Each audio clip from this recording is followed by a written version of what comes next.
그렇죠? 자, 봅시다. 첫 번째 그래프가 나와 있는데 이게 2015년 거예요. 2015년에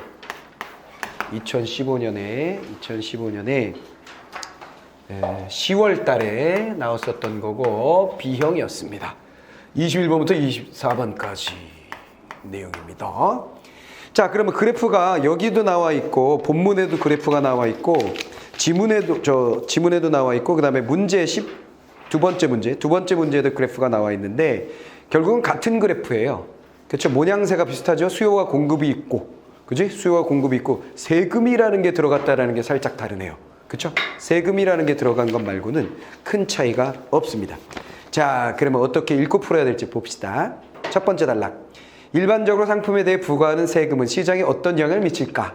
라는 문장을 읽자마자 우리는 아하, 지금까지 우리가 공부한 것이 전부라고 친다면, 그치? 세금이라는 말이 처음 등장한 거죠.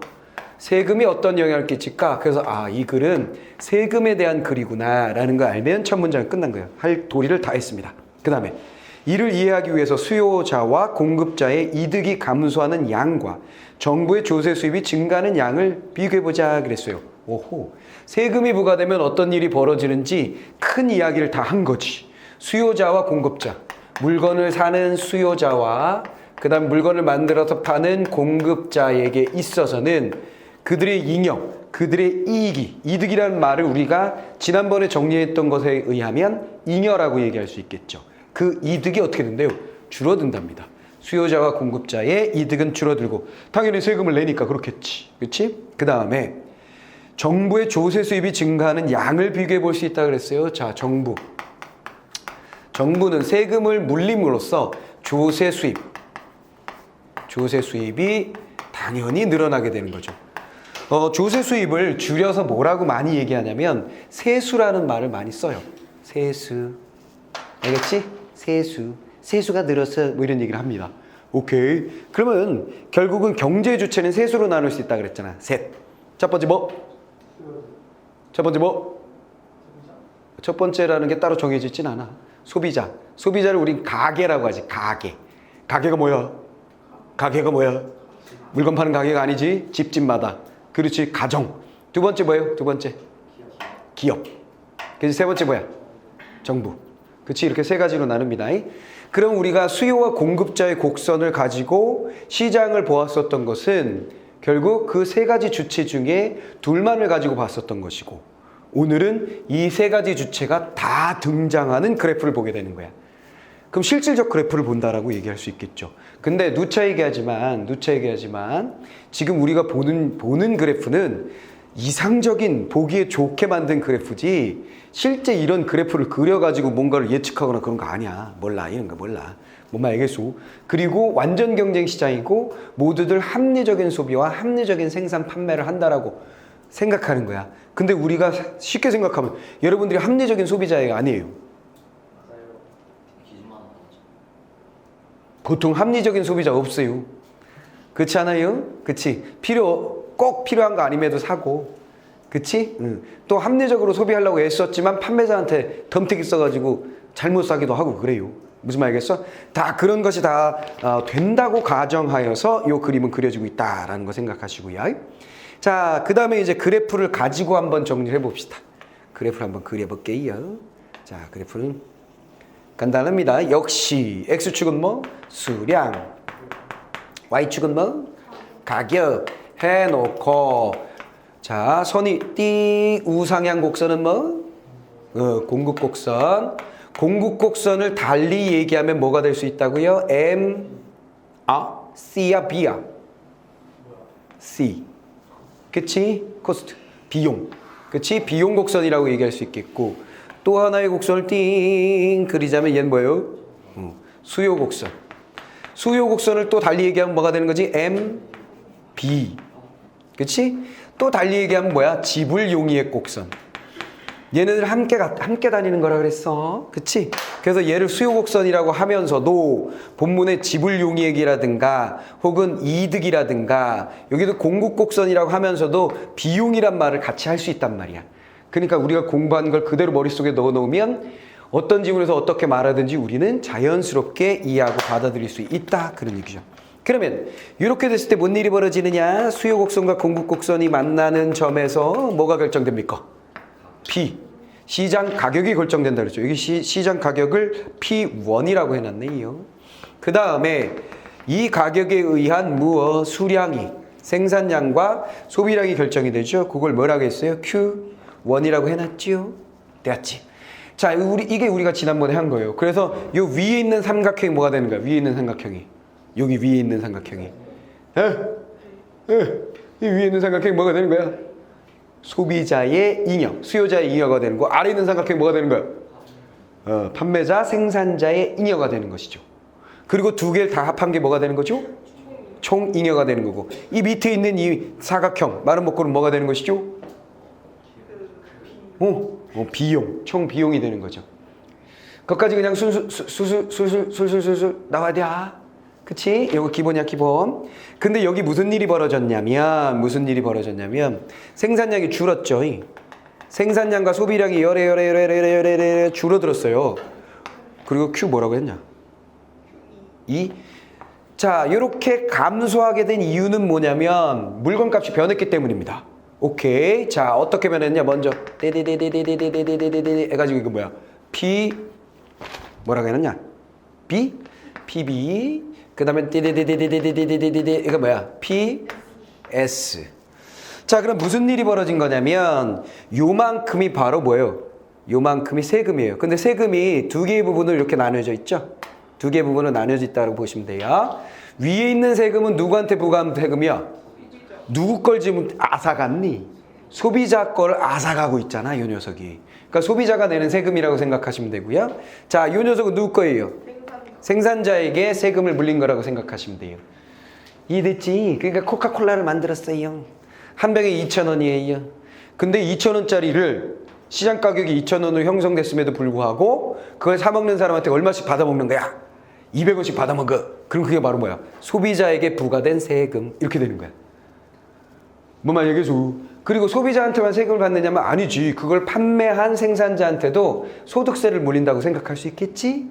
소득세를 물리게 되면 2,000원에 팔았지만 한 병당 소득세가 한 200원 돌아간 꼴이에요. 그러면 얘는 2,200원에 콜라를 사는 거고 얘는 뭐야? 1,800원에 콜라를 팔게 되는 거예요. 그래서 시장 가격보다 낮은 가격에 팔게 되는 것이며 시장 가격보다 높은 가격에 구매하게 되는 겁니다. 내 말 다 이해되지? 그러면 당연히 가격이 변했으니까 원래 이 가격에서는 따다다다다단 딱 만나는 이 점에서 구매를 했잖아. 그치? 근데 따다다단이 아니라 이거잖아. 떼떼떼떼떼떼떼떼 땅 여기서 만나게 되는 거지. 그래서 구매량이 열에 줄어들게 되며 생산량도 자연스럽게 줄어들게 된다는 이야기입니다. 이해됐죠? 자, 그럼 그래프 다 그렸고요. 자, 깝니다. 이제 여기 ABCD, ABC, 그 다음에 D, EF, 띵동 이렇게 됐어요. 돼버렸지? 자, 이제 갑니다. 그래프에서 세금이 자 그림이 나오거나 그래프가 나오거나 도표가 나오게 되면 그 지문 안에 그게 끼어들어 있으면 지문은 당연히 뭐예요? 그 그림이나 그래프나 도표를 설명하게 될 거 아니야. 그럼 우리가 앞부분에서는 요 단락의 핵심 뭐지? 세금이 어떻게 수요 공급자를 수익을 낮추고 이득을 낮추고 정부의 조세 수입을 올리는가를 보겠다. 이거 핵심으로 잡았단 말이야. 그렇지? 그치? 근데 요 단락은 이 그림을 이해하는 게 그냥 끝이야. 그림이 다 이해됐으면 밑줄을 안 그어도 돼요. 이 그림을 통해서 얻을 수 없는 정보 부분만 밑줄을 긋습니다. 아시겠지요? 자, 갑니다. 그래프에서 세금이 부과되지 않는 경우 균형가격과 균형거래량은 수요 곡선과 공급 곡선이 만나는 점에서 결정된다. 우리 상식 띵 버리고 이 점에서 균형가격은 P1이고 뜨든 확인. 여기군. 끝. 균형거래량은 Q1. 오케이. 밑줄 긋거나 할 필요 없죠. 띵 날아가 버리고 균형가격 P1과 균형거래량 Q1에서 공급자와 수요자가 시장에서 참여해 얻게 되는 이득이 극대화된다는 거 우리 상식이라 그랬지. 이득이 극대화되며 또한 생산한 만큼 판매하니까 뭐라고 이게 자원의 효율적 배분이 이루어진다 그랬어요. 자원의 효율적 배분이란 소비자가 얻을 수 있는 행복을 끝까지 다해서 완벽하게 제일 큰 삼각형. 그렇지? 생산자도 가장 완벽한 삼각형. 최고의 사이즈를 얻어야 된다 그랬죠? 그리고 생산량과 소비량이 일치. 이렇게 되면 자원의 효율적 배분이 이루어진 거라고 얘기했습니다. 다 기억나죠? 그러니까 여기까지 읽는 동안에 아무 문제가 없는 거야. 자, 극대화됩니다. 그래프의 수요 곡선은 수요자의 지불 용이익을 나타내기 때문에 소비자 잉여는 수요 곡선 아래의 균형 가격 P1 가격 수준 위에 있는 A 플러스 B 플러스 C다. 됐지? 됐지? 자, 항상 뭐라 그랬어? 소비자의 잉여는 형성된 가격선과 무엇의 사이? 자기 곡선이야. 자기 곡선. 오케이? 자기 곡선이 뭐야? 수요자는 수요자 곡선, 자기 곡선을 가지고 있잖아. 됐지? 그 사이에 이 사각형 전체가 수요자의 잉여가 되는 것이지. 그렇지? 이해됐지? 언제나 그런 거야. 가격선이 만약에 여기로 이렇게 만들어지면 어떡하나요? 그럼 뭐예요? 가격선이 여기 책정됐어. 그럼 가격선과 수요곡선 사이 또 여기 이렇게 되는 거지. 만약에 가격이 이렇게 형성되면 어떻게 되나요? 어떻게 되긴 뭐 어떻게 돼? 가격선과 이 선 사이. 됐지? 무조건 이 선과 가격선 사이가 이 녀석의 뭐가 된다? 잉여가 된다는 거죠. 여기까지 이해됐죠? 이해됐지? 자, 그렇게 됐습니다. 자, 그 다음에 마찬가지로 공급 곡선은 생산자의 비용이 나타나기 때문에 생산자의 잉여는 균형가격 P1의 가격 수준 아래 공급 곡선 위에 있는 DEF이다. 역시 마찬가지 뭐가 되는 거예요? 가격선과 무엇 사이? 자기선. 생산자의 욕망의 선인 공급 곡선의 사이 이 삼각형이 즉 D 플러스 E 플러스 F.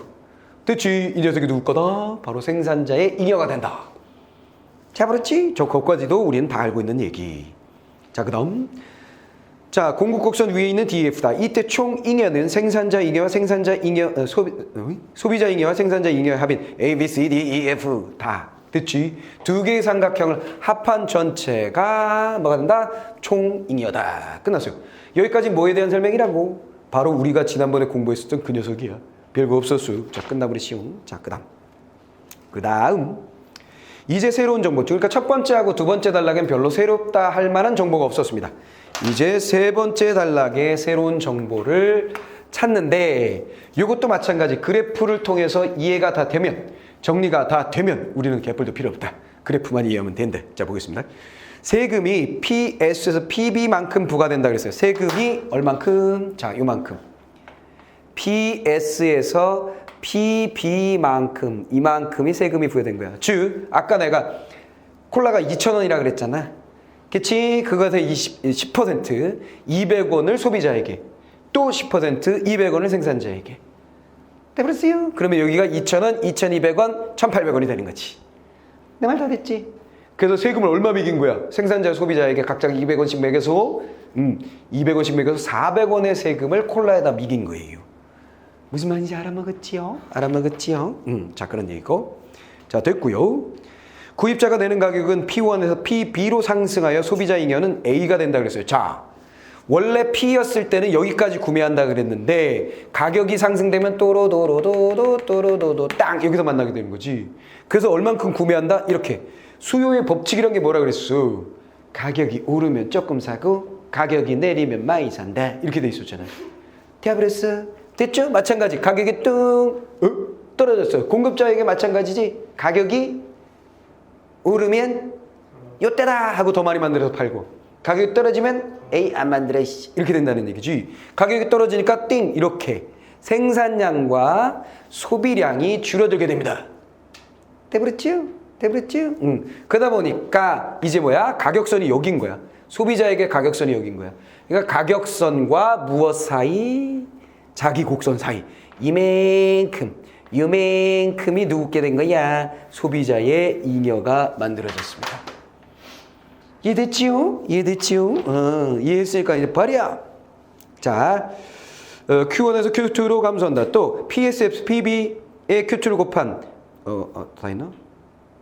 판매자가 받는 가격은 P1에서 PS로 낮아져서 F가 생산자 잉여가 되고 거래량은 Q1에서 Q2로 감소한다. 마찬가지. 가격이 이렇게 떨어지니까 나 조금만 만들 거예요. 이렇게 돼가지고 땡 이렇게 만든다는 얘기지. 그러면 역시 마찬가지. 가격선 아래에 공급 비용선 위 이 삼각형이 누구 거? 바로 생산자 거가 됩니다. 어마어마한 차이가 나타났죠. 그쵸? 요 삼각형에서 빠박 날아가고 이만큼 요 삼각형에서 빠방 날아가고 요만큼만이 각각 생산자와 소비자의 잉여가 돼버리시오. 그럼 나머지는 다 어디 간 거예요? 그 얘기에 대한 얘기입니다. 자, 그 다음 PS, PB의 Q2를 곱한 값인 B 플러스 D는 정부의 조세 수입이 된다. 자, 됐죠? 자, 요게 뭐가 된다? 요 가격을 받으면서 얼만큼을 판 거야? 요만큼은 팔았잖아. 그치? 요 가격으로 요만큼 팔았지.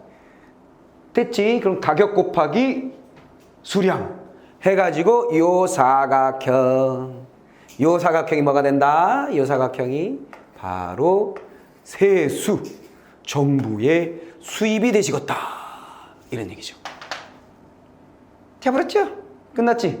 이해되지? 어렵지 않지? 요거, 야, 솔직히 너희들이 뭐 했어? 정말 어려운 2부 가격제 했잖아. 2부 가격제를 한 입장에서 뭐, 요 정도 뭐, 끔이지. 자, 이해됐지? 그래서 결국은 뭔 일이 벌어지느냐?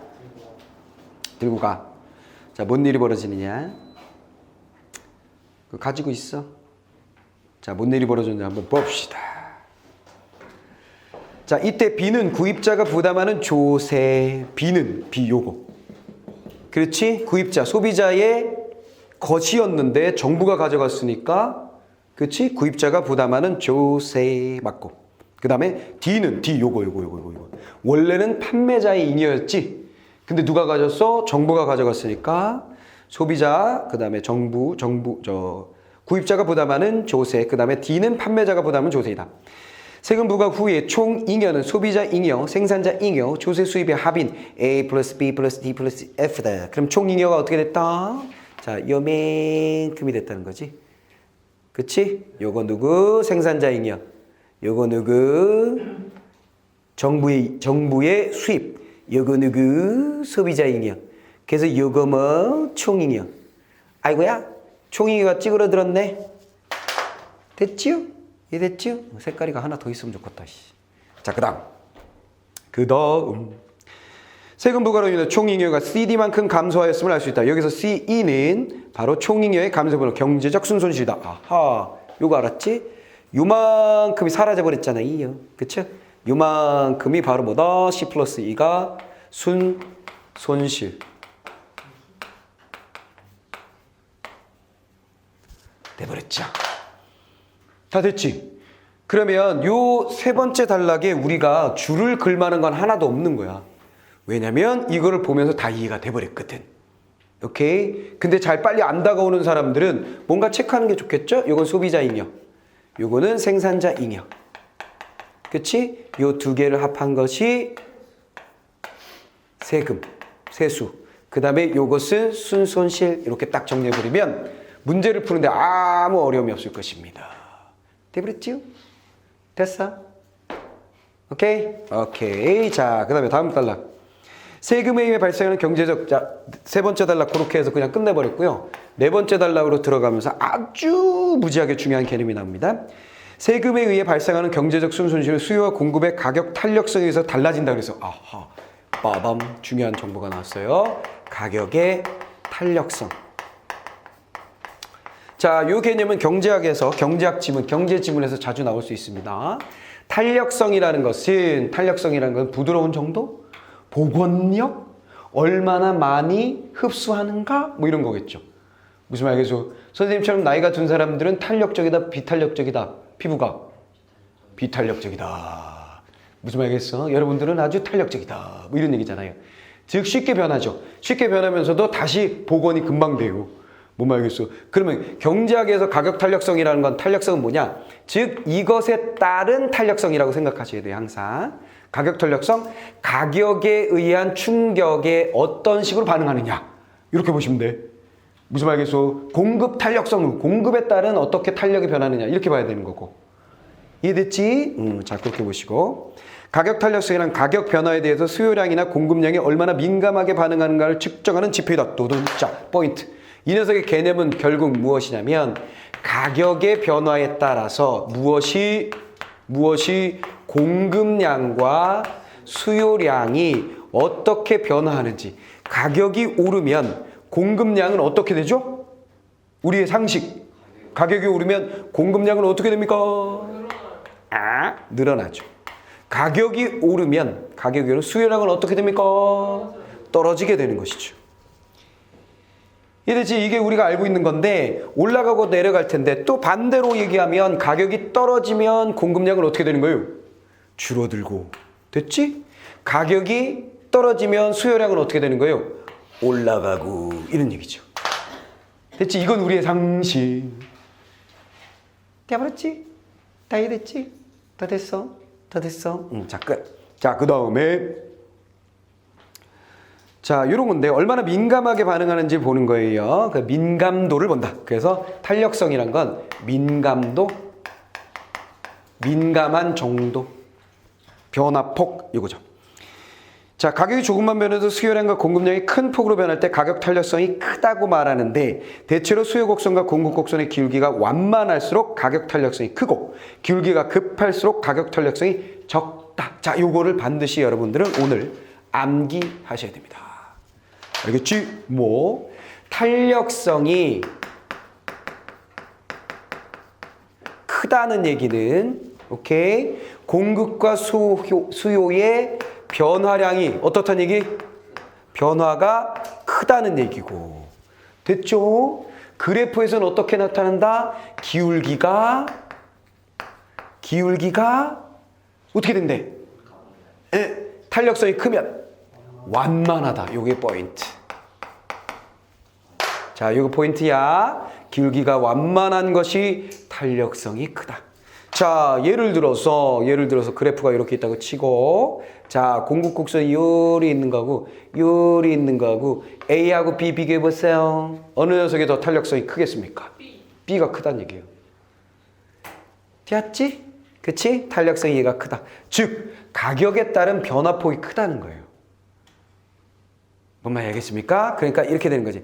따란 가격이 요거야. 그럼 얘는 이만큼 생산할 거야. 가격이 요거야. 그럼 얘는 요만큼 생산할 거야. 됐지? 가격이 올랐어.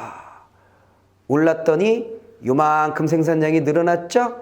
가격이 올랐더니 아이고야 여기다 그리면 어떡해 멍충이. 가격이 올랐더니 요만큼 생산량이 늘어났죠. 그 육안으로 보이죠 눈으로. 요만큼 변할 때 이만큼 변했네. 누가 더 많이 변했어? B가 더 많이 변했죠. 무슨 말 알겠어요? 기울기가 완만할수록 올라가기 힘들지 않은 언덕, 더 쉽게 올라갈 수 있는 언덕일수록 폭이 더 크다. 되어버렸지요? 다 이해됐죠? 자, 이렇게 정리하시면 되겠고요. 이번에는 근데 수요에서도 똑같다 그랬잖아요. 수요에서도 똑같다 그랬어요. 수요에서 똑같은 거 한번 볼까요? 수요에서 아이고 손이 왜 있다기에요. 자, 열의 언덕이 있고 열의 언덕이 있다 이렇게 보세요. 됐지? 여기서 A와 B라 그러면 누가 더 완만해요? A가 더 완만하죠. 그러니까 탄력성이 얘가 더 크다. 가격의 변화에 대한 변화폭이 훨씬 크다라는 얘기예요. 가격이 열에 돼 있을 때 열에, 가격이 열에 돼 있을 때 열에. 그럼 가격을 떨어뜨려 볼까? 열에 떨어뜨리면 빠밤 빠밤. 육안으로 봐도 별 차이 안 나네요. 이런 젠장. 아주 미세하게 차이가 나고 있어요. 요만큼과 요만큼. 그치? 얘가 더 크지? 즉 A가 더 크다. 이런 얘기입니다. 이래서 기울기를 많이 차이 나게 하면 할수록 더 이 폭의 차이는 더 커요. 알겠습니까? 이해되세요? 자, 탄력성의 개념 중요하다. 그러면 뭐야? 그림을 그려서 다 이해했는데 깨뿔 필요 없어. 깨뿔 필요 없어. 우린 중요한 게 뭐야? 탄력정이라는 것은 이거를 그냥 공식처럼. 그치? 우리가 아인슈타인 하면 무슨 공식이 나와요? E는 mc제곱을 우리가 암기하고 있듯이 뉴턴 하면 뭐가 나와요? F는 ma를 우리가 암기하고 있듯이. 무슨 말겠어? 수학에서 수없이 많은 공식을 우리가 암기하고 있듯이. 이 녀석 암기. 됐지? 수요 법칙과 공급 법칙을 외우듯이 얘도 우리는 외웁니다. 자, 이거 외워두면 뭐가 좋은 거야? 지문을 읽을 때 탄력성이 딱 나오면 빠밥 바로 우리는 적용해버린다는 거지. 이걸 정리하거나 이해하려고 애쓸 필요가 없이 바로 적용할 수 있게 해두는 거예요. 환율이라는 게 뭔지 바로 알고 있으라 그랬잖아. 기억나지? 기억나지? 한번 물어볼까? 환율이 오르면 물어보려고 그러는데 왜 대답하고 평가 줘라. 됐지? 항상 뭐라 그랬어? 빰비레 올라가면 내려간다. 이렇게 된다고 그랬잖아. 이해되지? 이런 거 그냥 암기. 우린 그냥 암기. 돼버렸시용. 자, 끝. 자, 수요 곡선과 세금의 크기는 동일하고 공급의 가격 탄력성이 클수록 세금에 의한 경제적 순손실이 커진다. 여기서 뭐야? 새로운 정보는 이건 그냥 암기 사항이었고, 그렇죠? 탄력성이 크면 클수록 뭔 일이 벌어진다는 거야? 총 수요의 총 손실이 커진다 그랬어요. 끝. 요게 끝이야. 됐지? 됐습니다. 반대로 공급의 가격 탄력성이 작을수록, 즉 완만해질수록 세금에 의한 경제적 순손실이 작아진다 그랬어요. 됐지? 탄력성이 크면 클수록 손실은 이렇게 되고, 탄력성이 작으면 작을수록, 경사가 급하면 급할수록 총손실 무조건 줄긴 줄어. 세금을 물리면 무조건 주는데 변화의 폭이. 됐지? 얘는 많이 빠진다는 거야. 탄력적일수록. 됐죠? 그래 놓고 반대도 똑같다 그랬어요. 반대도. 이해됐지? 그러니까 수요 곡선과 세금이 똑같은 상황에서 공급 곡선의 기울기가 탄력적이라면, 오케이? 총 손실은 커진다. 오케이? 반대도 마찬가지다 그랬어요. 데칼코 말이지 뭐. 한쪽만 알면 나머지 쪽 알 수 있다. 그럼 우린 머릿속에 뭐가 정리된다? 어느 쪽이든 한쪽이 탄력적이라면 총 손실은 커질 것이다. 요게 이 지문에서는 중요한 포인트가 되는 것이죠. 알겠어? 요거까지 외울 필요는 없어. 근데 여기 지금 빨간 테두리 안에 있는 이 녀석은 반드시 암기하세요. 자, 그다음 세금 부과에 따라서 발생하는 경제적 순손실은 경제적 논쟁뿐만 아니라 정치적 논쟁의 대상이 되기도 한다 그랬어요. 결국 뭐야? 손실이라는 애가 바로 논쟁거리다. 끝. 세금 부과가 커다란 경제 손실을 초래한다고 믿는 사람들은 시장 개입을 최소화하는 작은 정부가 바람직하다고 생각할 것은 당연한 거 아니야. 세금을 줄이는 정책을 지지하고 반면 정부의 조세 수입을 늘리는 것이 더 의미 있다고 믿는 사람들은 정부가 세금을 걷어서라도 복지를 증진하고 사회적 문제를 해결하는 것이 바람직하다고 생각할 것이다 그랬어요. 됐지? 응? 됐어. 그러면 이게 바로 그거네. 마지막 단락에 얘기한 건 뭐냐면 우리가 주류경제학이라는 얘기 했었죠, 선생님이? 기억나냐? 주류경제학자 쪽. 즉 무엇을 중요시한다? 시장을 중요하게 생각하는 사람들은 정부의 개입이라는 게 뭐야? 세금으로 여기서는 정부의 개입이 커지면 안 된다. 이거 줄여야 된다고 주장한다는 거죠. 왜? 그 근거로 뭘 삼는 거야? 충손실이 커져요. 이렇게 얘기한다는 거지. 근데 또 데칼코마니 반대 비주류 경제학자, 이거는 학자로 치면 누구라 그랬어? 할아버지가 누구라 그랬어? 애덤 스미스라 그랬죠. 반대 비주류 누구라 그랬어? 케인즈 쪽이라 그랬지. 케인즈 쪽. 그쪽에서는 정부의 개입을 늘려라. 그러면 늘려라 하는 사람들이 손실이 커진다라는 걸 모르는 거야? 그건 아니지. 근데 이 손실이라는 것이 생기더라도 결국 뭘 할 수 있다는 거야? 정부가 야를 가지고 뭘 하겠다는 거지? 야를 가지고 복지, 사회적인 사업을 할 수 있기 때문에 그게 좋다고 얘기한다는 거죠. 이해됐어? 근데 어쨌거나 이것도 가지고 있으면서 손실을 줄이는 방향으로 가려고 하겠지 뭐. 이해되십니까? 이해됐죠? 정부 입장에서는 최대한 많이 끌어내면서도 손실은 많이 줄일 수 있는 어떤 선에서 세금을 거두려고 노력을 하는 것이 당연하죠. 세금을 안 걷는 나라는 없고. 그렇지. 세금을 안 걷는 나라는 없잖아요. 됐어요? 다 이해됐죠? 많이 걷냐 적게 걷냐 뉴진세냐 아니냐의 차이가 있을 뿐이지. 오케이. 그 우리나라가 다른 나라에 비해서 다른 선진국에 비해서 세금이 많은 편일까요? 적은 편일까요? 많지는 않죠. 네. 많지는 않을 거예요. 근데 항상 우리 좀 그런 게 있어요. 세금이 많으냐 적으냐에 대해서 처음에 걷어내는 세금 가지고 생각하는 경향이 있는데 아버지나 어머니나 뭐 형, 동생, 누나, 동생은 아니겠구나. 동생이 세금을 낼 리는 없잖아. 물론 할아버지가 하루에도 동생한테만 뭘 뚝 떼어줬어. 할아버지만 나는 밉보여가지고 외할아버지가 내 동생만 뭐 주식을 뭐 줘가지고 주주야 뭐 이렇게 되면 뭐 그럴 수도 있겠네. 그잖아. 자, 그 다음에 이제 문제를 한번 해볼게요. 첫 번째 문제 한번 봅시다. 첫 번째 문제. 뭘 물어봤느냐? 윗글에 대한 설명이 가장 적절한 것, 조세의 개념과 의미가 변천해온 과정을 설명하고 있다. 자, 조세에 대한 이야기는 틀림이 없는데, 그 조세의 개념이 바뀌는 것에 대해서 있나요? 이거 없어요. 조세 개념에 대해서도 설명을 거의 안 했고요. 그 다음에 이것의 변천. 옛날엔 조세를 뭐로 생각했으나 지금은 어떻게 됐다. 역사적인 얘기가 전혀 없잖아요. 그죠? 땡, 틀렸고. 자, 2번 선택지 한번 보겠습니다. 2번. 조세의 유형과 특성을 구체적인 사례를 들어 설명하고 있다고 그랬어요. 자, 조세의 유형. 조세에는 어떤 것이 있으며 그 각각의 조세는 어떤 특성을 가지고 있는지. 우리가 여기서는 조세의 이름 자체를 본 적이 없잖아. 그냥 세금은 물린다 이렇게 돼 있지. 부가가치세 이건 내가 얘기했을 뿐이고 본문에는 없어요. 그쵸? 자, 요거 없다, 유형 없다. 당연히 그러니까 특성도 없다. 세 번째 선택지 넘어갑니다. 조세 부과의 시장에 미치는 영향. 아, 이게 시작이었지. 어떻게 조세가 영향을 미치는지, 시장에 어떤 영향을 미치는지에 대해서 얘기했으니까 오케이.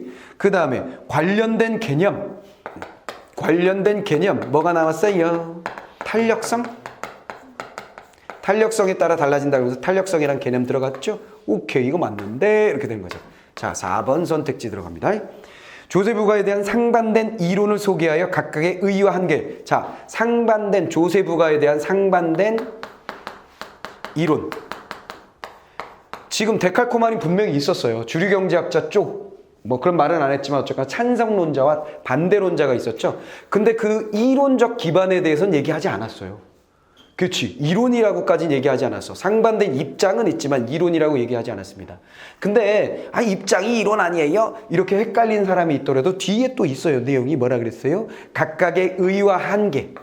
의의와 한계를 얘기하진 않고 의의와 한계는 얘는 이런 좋은 점이 있고 이런 문제점이 있어요. 이거 긍정부정이야. 긍정적인 측면과 부정적인 측면. 장점과 단점이야. 장점과 단점. 각각 그걸 얘기하진 않았죠. 이런 근거로 돼서 이쪽에서는 정부가 개입을 하라 그러고 이런 근거를 대서 이쪽에서는 정부 개입을 줄여야 된다라고 말했다고만 되어 있지. 입장만을 보여줬지 이거 얘기하지 않았습니다. 이해됐죠? 내가 이거 하나하나 얘기하고 있는 건 왜? 다른 선택지에도 충분히 나올 만한, 다른 문제도 나올 만한 선택지이기 때문에 개념을 잘 정리해 놓자라는 뜻에서 설명을 해주고 있는 거고요. 자, 5번 선택지 한번 보겠습니다. 조세 부과에 따른 문제점을 다양한 측면에서. 자, 조세 부과에 따른 문제점이라고 한다면 있기는 있죠. 문제점 뭐겠어요? 사회적 총잉여가 찌그러든다. 이건 문제점이라고 볼 수 있겠죠. 요거 문제점으로 삼아가지고 정부의 개입을 줄여야 된다라고 말하는 그 측이 있는 거잖아. 그런 쪽이 있는 거죠. 자, 그건 있긴 있습니다. 근데 그 해결책을 제안한다 그랬는데 해결책은 없죠. 해결책은 없습니다. 그래서 땡. 정답은 3번. 이렇게 된 거지. 다 따라왔어요? 괜찮지? 자, 그 다음에 두 번째 문제 한번 볼까요? 자, 두 번째 문제는 보기의 조건을 잘 보시고 적용을 하시면 되는데 얘는 기본적으로 그림이 명확하게 뭔가 차이가 나요. 그래서 그림 가지고 저 풀었는데요. 그림의 사이즈 보면 뭐 정말 눈이 안 보이는 사람 아니면 이건 다 할 수 있어요. 그지? 그렇잖아. 알지? 자, 그러면 가나는 동일한 크기의 세금이 부과된 상태이다. 자, 세금은 뭐야? 첫 번째, 세금은 동일하다. 이게 첫 번째 조건이에요. 두 번째 조건. 자, 부과 이전에 간의 균형 거래량은 동일했다. 거래량은 동일했다 그랬고요. 세 번째, 공급 곡선의 기울기는 동일하다. 네, 세 번째 뭐야? 공급 곡선의 기울기는 동일하다 그랬습니다. 됐지? 가나의 수요 곡선의 기울기만 다르다. 기울기가 다르다 했는데 딱 보니까 어때? 네 번째 조건, 그래프를 통해서 볼 수 있죠? 가와 나를 딱 비교해 봤을 때 기울기가 어디가 더 완만한지 찾아야 되겠지. 어디가 더 완만해? 이쪽이 완만하지. 완만. 얘가 완만하다는 얘기는 기울기가 완만하다는 얘기는 뭐가 되는 거야? 탄력성이 크다. 탄력성이 크다는 얘기는 결국 어떤 결론을 끌어낼 수 있지? 총 손실이 크다. 그 얘기는 결국 가 부분의 잉여가 나 부분의 잉여보다 많다란 얘기지. 얘가 손실이 크니까 잉여라고 치면 잉여는 이쪽이 크죠. 우리가 알아낼 수 있는 거. 됐지? 됐지? 다시 정리하면 나의 손실이 크므로 가의 잉여가 크다. 그치? 얘는 자 다시 고개도 이렇게 하여 총 손실이 크기 때문에 나는 손실이 크고 얘는 잉여가 크다. 잉여가 크다는 얘기는 얘에 비해서 크다. 됐지? 다 정리됐죠? 이렇게 하고 푸시면 돼요. 그럼 첫 번째, 생산자 잉여는 가가 나보다 더 크다 그랬어요. 1번 선택지. 생산자 잉여는 얘가 크다 그랬잖아요. 그렇지? 그러니까 가가 크다. 맞죠? 됐죠? 가의 잉여가 나의 잉여보다 크다. 오케이. 지우고. 됐습니까? 이해됐죠? 그렇게 하시면 됩니다. 자, 그러면 여기서 살짝 궁금해질 수도 있어요. 선생님, 왜? 총 손실이 커진다 그랬잖아요. 그래. 총 손실이 커진다는 건 총 잉여가 얘에 비해 작다는 얘기잖아요. 물론 있지. 근데 여기서는 뭘 얘기했냐면 생산자 잉여라고 했잖아요. 그치? 그리고 지금 곡선의 기울기가 다른 건 생산자 맞냐? 생산자 잉여라고 했잖아요. 곡선의 기울기는 공급자 곡선, 생산자의 곡선 사이즈는 똑같아요. 오케이. 수요 곡선이 지금 얘가 더 완만한 거예요. 근데 생산자의 잉여가 쭈그러들었지. 여기가 크다 그랬으니까 여기로 쭈그러들었다는 얘기잖아. 총 잉여가 줄어든 건 본문에 있으니까 알겠습니다. 그런데 생산자 잉여가 줄어들었다는 건 어떻게 알죠? 이렇게 질문할 수도 있죠. 내 말 이해됐어? 내 말 이해됐지? 그러니까 총 잉여가 여기서 100이야. 근데 여기 총 잉여가 80으로 줄었어. 그러면 그 줄어든 게 생산자 말고 소비자에만 줄어들 수도 있는 거잖아요. 이렇게 주장할 수도 있다는 얘기지. 전혀 그럴 주장을 하지 않을 여러분들 앞에서 내가 그런 주장이 있을 거라고 얘기하니까 여러분들의 표정이 아주 거시기하군요. 미안해요. 자, 근데 내 취지는 이해했지? 만약 그런 궁금증이 생기는 사람들은 뭘 봐야 되지? 그래프. 땡! 그래프를 보니까 어때? 엄마! 맨 밑에 있는 삼각형이 누구 거야? 생산자 잉여라는 건 아까 그래프를 통해서 봤잖아. 그럼 가 그래프의 삼각형과 나 그래프의 즉 여기 두 개의 그래프에서 여기 세금을 내고 난 여기의 삼각형을 비교해 봤더니만 압도적으로 가가 크죠. 이해되죠? 이거는 초딩이한테 가르쳐줘도 할 수 있어. 물론 초딩이 여기까지 요게 생산자 잉여라는 것까지를 이해시키는데 좀 힘들 수도 있겠으나 얘들한테 그냥 직관적으로 야, 요선 아래 여기 맨 밑에 있는 삼각형이 생산자 거야. 어느 게 더 크니? 그러면 가가 크네 형 이렇게 얘기할 거라고. 됐지? 그렇게 보시면 됩니다. 자, 그렇게 보시면 되고요. 그래서 출제자는 그래서 그림을 압도적으로 차이가 나게 그려준 거라고 보시면 되겠어요. 됐죠? 근데 한편으로 보면 이렇게 생각할 수도 있어. 세금을 부과하면 말이다. 소비자든 생산자든 어쨌거나 수량은 줄어들지. 자, 내가 이거 설명해 주는 거야. 몰라도 상관없는데 한번 머리 대구리 좀 한번 굴려보자 이런 얘기야. 대구리 좀 한번 굴려보자. 준비됐냐? 머리 쓸 준비됐습니까? 머리 한번 써봅시다. 자, 머리 한번 써보자. 생글생글 한번 돌려보자. 자, 준비됐지? 응? 따라올 테면 따라와봐. 자, 봐봐. 자, 준비됐지? 준비됐다. 자, 무슨 일이 벌어지냐면 세금을 부과한다면 소비자 입장에선 가격이 올라가지. 소비자 입장에서 가격이 올라가면 당연히 소비가 줄어드나 늘어드나?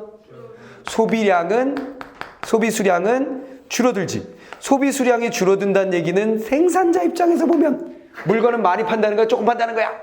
그렇지. 판매량이 줄어든다. 따단. 됐지? 판매량이 줄어들면 당연히 뭐야? 생산자 잉여가 줄어든다. 또동. 되어버렸지? 맞는 얘기지. 그러면 선생님 그거를 생각하면서 1번 선택지를 봐야 돼요? 아니, 안 그래도 돼. 왜? 그 그림만 보면 돼. 그림만 그냥 사이즈 보면 돼. 출제자가 그러라고 준 거야. 뭔말 알겠지? 그림 사이즈로도 알 수 있다. 자, 그 다음에 내가 앞 시간에 언니 형들한테 이걸 그래프를 그려서 설명하다가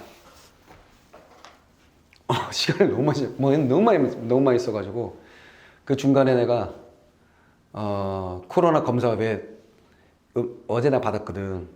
양성 음성이 왜 안 나오나 문자가 와야 되는데 핸드폰을 놓고 있는데 9시가 넘어도 안 와가지고 긴장했거든요 내가. 응? 왜냐면 내가 코로나 여봐. 내가 코로나가 양성으로 나와봐. 누구들은 어떻게 돼? 격리야 격리. 그지? 응. 5만 곳에서 격리야. 그래서 내가 긴장해가지고 살짝 말렸었어. 자, 근데 내가 이번 시간은 그래프를 그려서 설명하진 않을게요. 자, 그 다음에 정부의 조세 수입은 나가 가보다 더 크다 그랬어요. 조세 수입은 어떻게 된다 그랬어? 정부의 조세 수입. 보니까 어때? 쭈그러드네. 그렇지. 줄어들지. 이해됐어? 자, 이것도 마찬가지 똑같이 설명할 수 있어. 수량 자체가 줄어들잖아. 됐지? 이해됐지? 무슨 얘기냐면 그래프가 이렇게 있을 거 아니야. 원래는 이거였지. 근데 조세를 내니까 이렇게 수량이 줄어들잖아. 이 그래프까지 이해했지? 그치? 근데 기울기가 완만해져가지고 이렇게 또 수량이 줄어들어. 또 줄어들었잖아. 그럼 당연히 뭐야? 수입은 더 줄겠지. 세금을 통해서 얻게 되는 수입은. 거래되는 양이 줄어들면 줄어들수록 줄어들게 돼 있는 거니까. 이해됐지? 자, 그래서 어쨌거나 반댈세. 그래서 어이구야 2번이 답이네 이렇게 되는 거지. 자, 그 다음에 구입자가 부담하는 조세는 가가 나보다 더 크다 그랬어요. 자, 조세라 그랬어요.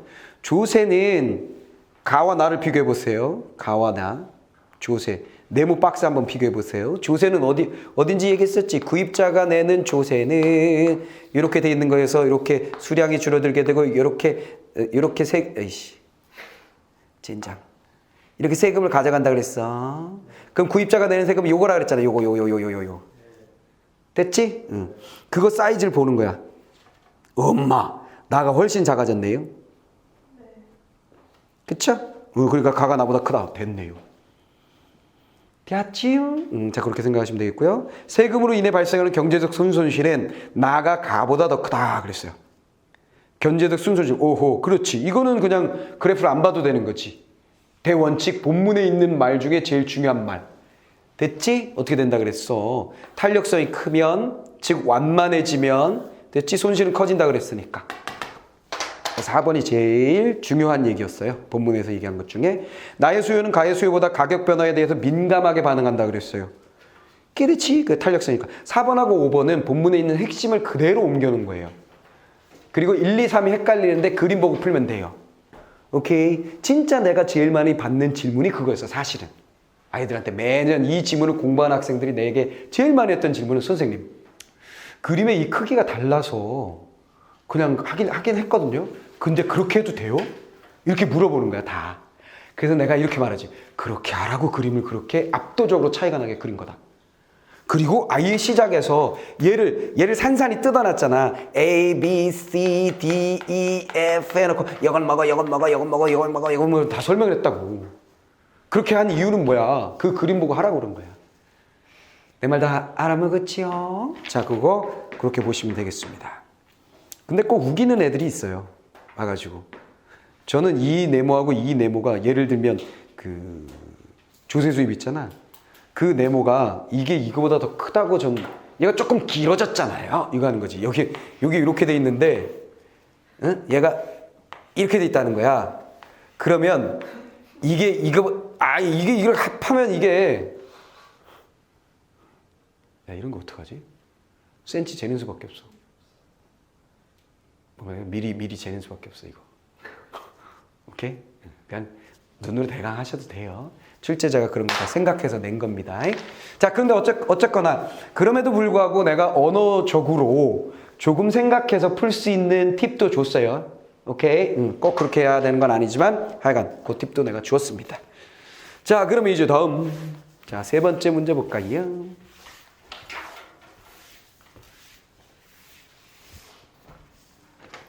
세 번째는 보기가 있어요. 자, 부가가치세는, 자, 요 말은 중요합니다. 부가가치세는 여러분들이 그냥 나온 김에 기억하세요. 요거 살짝 공부할게요. 가치가 부과된 것에 대해 부여하는 세금이에요. 오케이. 그래서 이거 영어로 하면 뭐라 그래? VAT. 이거 본 적 있어요? 영수증에 이거 써 있는 거 있을 거야. VAT 별도 이렇게 써 있는 거 있을 거야. 오케이. 이게 부가세야. 그치? Value Tax. 애든가? 이거야. 오케이. 그치? 가치가 부과된 것에 대한 세금. 대수. 그거 어떻게 매긴다? 아까 얘기했잖아. 여기 음료가 하나 있는데 이게 원래 2,000원이어야 해. 근데 세금을 매기면 10% 해가지고 2,200원에 우리가 구매하게 됩니다. 이걸 이제 부가세라고 얘기하는 거야. 이거 누가 내는 거야? 소비자가 내는 거야. 무슨 말인지 이해됐지? 이해됐지? 이건 부가세. 소비자의 세금.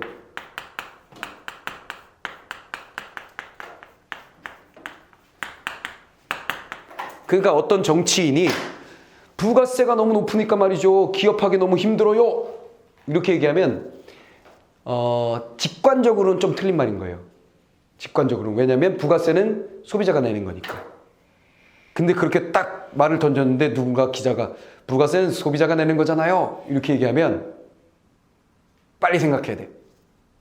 그렇긴 하지만 말이죠. 소비가 줄어들 거 아니에요. 그럼 기업이 힘들죠. 결과적으로는. 아, 그렇군요. 이렇게 될 수는 있죠. 뭔 말인지 알겠어? 자, 그런 얘기입니다. 자, 그 다음에 부가가치세였고요. 자, 소비에 비례하여 세금의 부담 정도가 높아지는 거예요. 저소득층일수록 소득의 소비가 차지하는 비중이 크기 때문에 부가가치세로 인한 저소득층의 조세 부담 크다. 아, 부가가치세가 올라가면 어떻게 된다고? 저소득층 부담은 당연히 더 크죠. 당연한 얘기야. 동일한 콜라를 200원 더 주고 사는 거라고 볼 수 있잖아. 일단 세금 때문에. 그렇지. 대기업 회장님, 콜라 200원 더 내라고 막 화내겠어? 그치? 2,300원이 돼도 대기업 회장님 몰라요. 콜라 한 잔 먹고 싶군. 그러면서 콜라 한 잔을 자기가 슈퍼에 가서 사 먹니? 아니잖아. 우리는 가서 사 먹잖아. 그래서 우리는 뭐야? 100원이나 올랐어. 이러겠지만 회장님 뭐야? 콜라 맛이 그대로군. 시원해. 이러고 끝이야. 뭔 말 알겠어? 그러니까 저소득층의 부담이 당연히 커지죠. 당연한 얘기고요. 자, 이를 완화하기 위해서 저소득층의 소비에 많은 비중을 차지하여 가격에 따른 수요량의 변화가 크지 않은 식료품. 가격에 따른 수요 변화가 크지 않다는 건 뭐라 그러지? 식료품은 그럼 탄력성이 어떻게 된다는 거야? 탄력성이 작다는 얘기지. 됐지? 가격 변화에 민감하게 반응하지 않는 녀석이에요. 식료품, 의약품 등의 생활 필수품. 아하, 이런 것들을 뭐라 그런다? 생필품. 생필품은 값이 올라도 살려면 어쩔 수 없이 써야 되는 거니까. 됐지? 이건 탄력성이 적다. 그래서 이런 생활 필수품에는 누가 저소득층이 부담이 올라가는 것이기에 면세한다 이런 얘기예요. 세금 안 매긴다. 배추에 부가세 안 매길게요. 이렇게 되는 거야. T-bone steak. 부가세 미개야 된다 이런 얘기지. 1년에 한 번 먹을까 말까 하단 말이지. 무슨 말인지 이해됐소? 자, 그런 얘기입니다. 자, 정답은 몇 번? 1번. 생활 필수품에 대하여 부가가치세를 면세해 준 것. 본문에 있었고 보기에 있었고 생활 필수품에 대한 저소득층의 소비자 잉여가 감소하지 않게 하려는 것이다. 됐지? 즉 본문에 나와 있었던 뭐야? 세금을 주게 되면 세금을 미기게 되면 어떻게 된다는 거야? 이 삼각형이었잖아. 이 삼각형. 이 삼각형이 요만큼 사라져 버렸었잖아. 됐지? 근데 이 세금을 없애버리면 당연히 온전한 삼각형을 소비자가 갖게 되는 것이지. 깨버렸지? 자, 그래서 1번 정답. 자, 12번 한번 가볼까요? 자, 기억에 대한 설명으로 적절한 것을 보기에서 찾아라 그랬어요. 기억은 뭐냐면 세금을 만큼 부과되면 시장은 원래의 균형 상태를 벗어나게 된다 그랬어요. 세금에 의해 세금을 부과하면 기억. 자, 네 번째 문제. 세금을 부과하게 되면 균형에서 벗어난다라는 얘기는 앞뒤 문맥에 의하면 당연히 뭘 의미하는 거예요? 균형이 깨진다는 얘기는 바로 소득, 그치? 순손실이 생긴다는 거죠. 순손실이 생긴다는 얘기고 얘를 달리하면 총잉여, 생산자 잉여와 소비자 잉여가 줄어든다는 얘기죠. 됐지? 이게 본문에 있는 말이야 그냥. 됐지? 핵심 끌어냈어. 공급자와 수요자가 시장에 참여해 얻게 되는 이득이 준다. 오케이. 총잉여가 준다 했을 때 총잉여 안에 뭐가 들어가 있다? 생산자와 소비자의 잉여가 있으니까. 시장 거래량이 세금 부과 이전의 균형 거래량보다 줄어들게 된다. 그랬지? 삼각형 저 그래프가 어떻게 됐어? 자, 아이고야, 참 그래프도 옹졸하게 그렸네. 자, 이게 있는데 세금을 띠딩 물렸더니 빠밤 하고 딱 줄어들잖아. 됐지? 그래프에서 다 본 거야. 맞네. 구입자가 내는 가격이 세금 부과 이전의 균형 가격보다 낮아. 아, 뭔 소리. 가격이 어떻게 됐어? 요게 균형 가격인데 빠밤 이렇게 올라갔잖아. 됐지? 근데 요게 옹색하게 그렸네 라고 말할 수밖에 없었던 건 뭐였을까? 내가 기울기를 급하게 내가 그려버렸더니만, 그치? 그치? 소비재 양의 변화가 크지 않았던 거죠. 요건 큰데, 그치? 비탄력적이었던 거지. 그렇게 하다 보니까 너희들한테 잘 안 보여주는, 카메라에 들어가라고 내가 이렇게 그리는 바람에 이렇게 된 거지. 이해되죠? 자, 됐습니다. 자, 그 다음에 정부의 조세 수입이 소비자 잉여와 생산자 잉여의 감소분의 합보다 커진다 그랬어요. 조세 수입은 어떻게 되는 거예요? 조세 수입은 생산자 잉여와 자, 이것도 그래프로 한번 이해해 볼까요? 이번엔 좀 크게 그려 볼까? 자, 원래 양이 요거고, 그쵸? 원래 소비자 잉여, 생산자 잉여. 세금을 미겼다 해가지고 이렇게 됐다면 요만큼이 사라지게 되는 거죠.